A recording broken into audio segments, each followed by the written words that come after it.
Hello everyone. So we have completed chapter 3rd, that is flowers and fruits, and now we have to start new chapter 4, and the name of the chapter is plants around us. We see different types of plants growing in different places such as plains, hills, desert, even in water.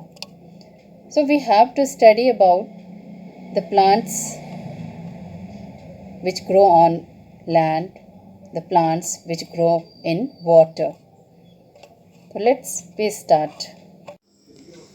So we see plants growing at different places such as plains, deserts, hills, and even in water. We have seen plants growing at different places. As for example, we see pine trees are found on hills, cactus is found in desert, neem and banyan trees are found in plains, lotus and water lily are found in water. That means plants growing at different places are different in appearance and structure. So let us find out how plants found at different places differ from one another. So we see that plants growing on land as well as in water also. Let's study in detail. So tell me, what are terrestrial plants? What do you mean by terrestrial plants? Terrestrial plants means plants growing on land. Plants which grow on land are called terrestrial plants. And there are many different types of terrestrial plants.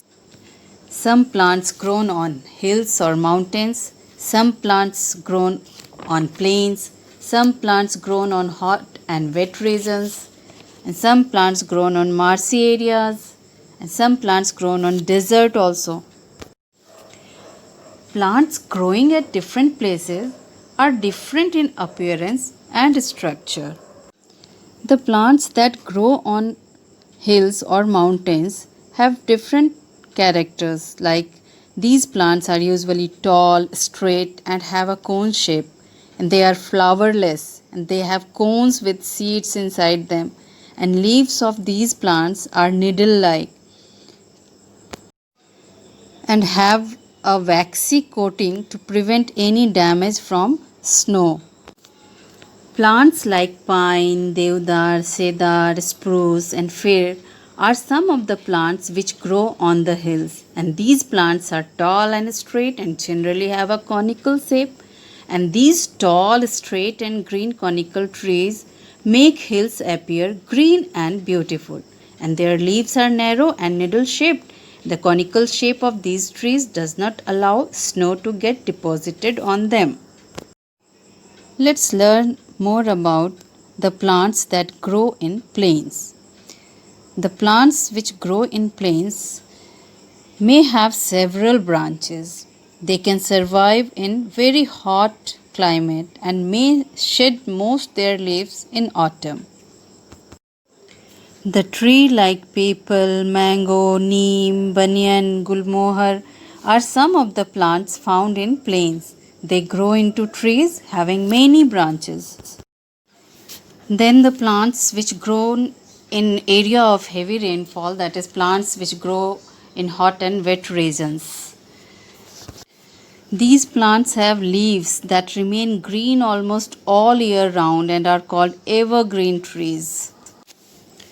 Trees like teak, rubber, and coconut are found in hot and wet regions. These generally have a large number of leaves. They shed their leaves gradually, hence they are called evergreen trees. And plants like pepper, cotton, rice, and banana also grow in hot and wet regions. Now plants which grow in swampy areas, that is marshy areas.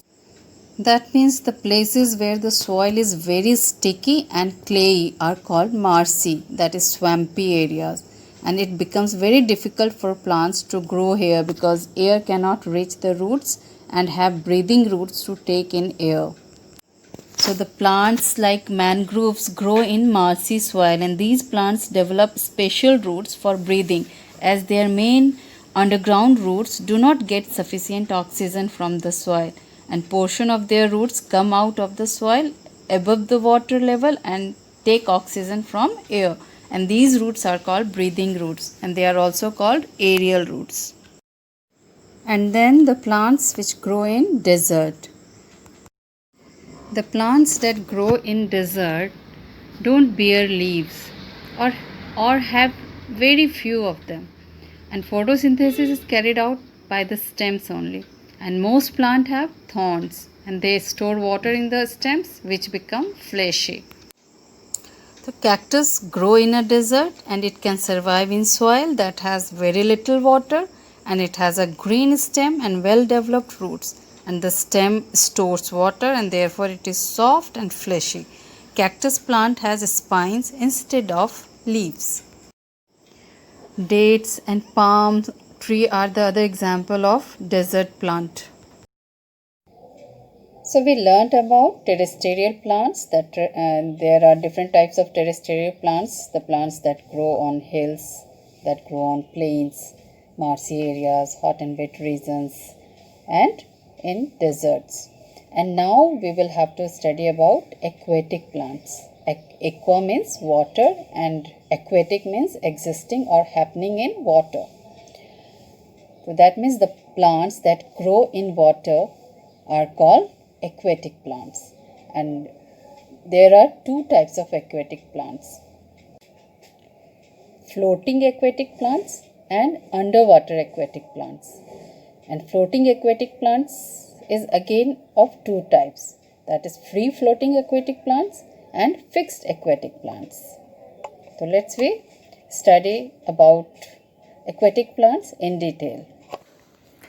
The plants like water lettuce, water hyacinth and duckweed are found floating freely on water, and they are not attached to any surface, and they have air filled cavities in their leaves and stems, and these cavities make them light and help them to easily float on water. These are called free floating aquatic plants.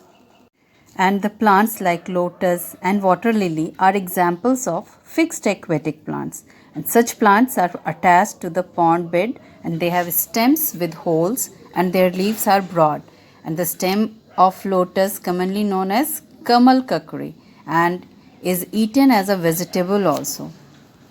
So this type of plant is called fixed aquatic plants. And some plants grow under the water. That means like hydrilla is an example of plant that grows underwater, and it has pointed and strap like leaves. This type of plant is called underwater aquatic plants.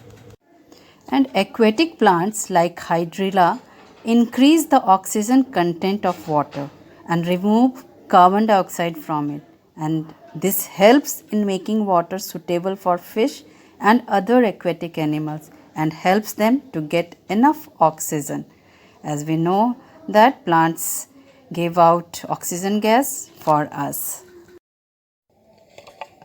And now we have to study about cultivation of plants. So we should know first of all that what is cultivation. Cultivation is an agricultural practice which involves the production of food by preparing large area to grow crops in large scale. The plants like sugarcane, maize, wheat and rice are grown by the farmers, and these are called the cultivated plants. And sometimes a few undesirable plants grow with the cultivated plants. Since these undesirable plants can harm the growth of cultivated plants, so they should be removed from the soil, and these unwanted plants are called weeds. So what are weeds? The undesirable plants, that is unwanted plants, are called weeds, which should be removed from the cultivated plants because they harm the growth of cultivated plants. So now let us learn how farmers grow plants for cultivation. And for cultivation, farmers first prepare their fields to sow the seeds.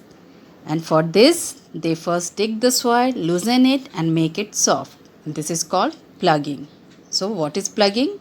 Plugging is the process of loosening and preparing the field to sow the seeds. And plugging is done by using the plug, which is an iron structure. And these days, plugging is done with the help of tractors. So, plugging is followed by sprinkling of seeds. It is necessary to drop the right amount of seeds at regular distances. And the field is then watered, and after a few days, some small plants start sprouting. And along these sprouts, weeds may also appear in the fields. And the seeds of weeds are brought to the fields by birds and other animals. And weeds are removed so that they do not consume water and fertilizers which are meant for the main crop. So the cultivated plants grow and give us the desired products.